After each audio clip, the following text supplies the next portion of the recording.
Howdy, howdy. So, I wanted to get on here today and talk to you guys.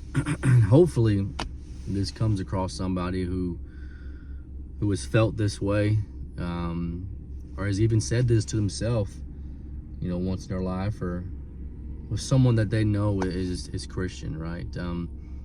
All too often, I've heard it, time and time again that people do not want to follow Jesus because of a bad experience that they have with another Christian, right? And completely understandable, right? Because they had a bad religious experience with Christian people, and so they shut it out completely. They say, you know what, if this is what it is supposed to be like, I don't want nothing to do with it, right? And that's fair. And, that's completely understandable. I mean, I can't tell you how many times I've seen, religious people or Christian people be very haughty and high-minded. I mean, shoot, I used to be that way myself, and it didn't really happen and click for me until I really knew who Jesus was and got out of that religious experience and got more into a relationship experience. But I want to remind you that Jesus had a bad experience with religious people too, right? I mean, if you're not familiar with it, I mean, from the moment of Jesus's birth, man, his life was hard. It talked about he had no comely appearance. It talked about from the moment he was born, Herod tried to kill him. I mean, he had no place to lay his head. He says the foxes have dens to bury their heads, but the Son of Man has nowhere to lay his head. And keep in mind that these same religious people crucified Jesus. These same religious people tortured him, mocked him, stripped him naked, beat him, put a crown of thorns and dug into his skull.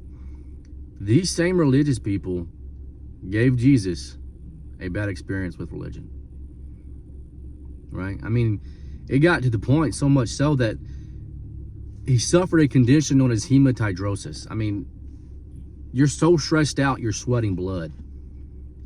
Now, I can recall some times in my life where I'm pretty darn stressed, and I just think that, the world's ending. But I've never felt a stress like that. And, it's so easy to forget that, Jesus in all his glory and all his, divinity, that he was human, man. He understood anxiety. He understood depression. He understood trials and tribulations. And I believe, he did that because he wanted to reason with us. He wanted us to see that he came down on our level just to understand that, hey, it's okay if you're going through this, if you're feeling this way. But I want to remind you, these are the same people who profess to be the closest to God. I mean, they memorized whole books of the Bible, man. These same people are the same people that tortured Jesus and killed him, man.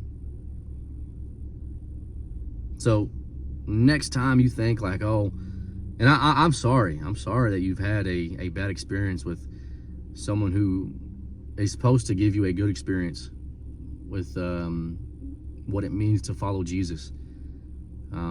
It's very easy, and as humans, we're faulty, man. We're very faulty. But keep in mind that Jesus had a bad experience with religious people too, man. And I'm telling you right now, if he, in front of their faces, right in front of them, healing people, healing the lame, giving the blind sight, raising the dead, if he's doing all these things in front of these religious people and it still didn't click, if it still didn't register in their brains, then the reality of the situation is this: people will let you down and Jesus won't. Think about that. God bless.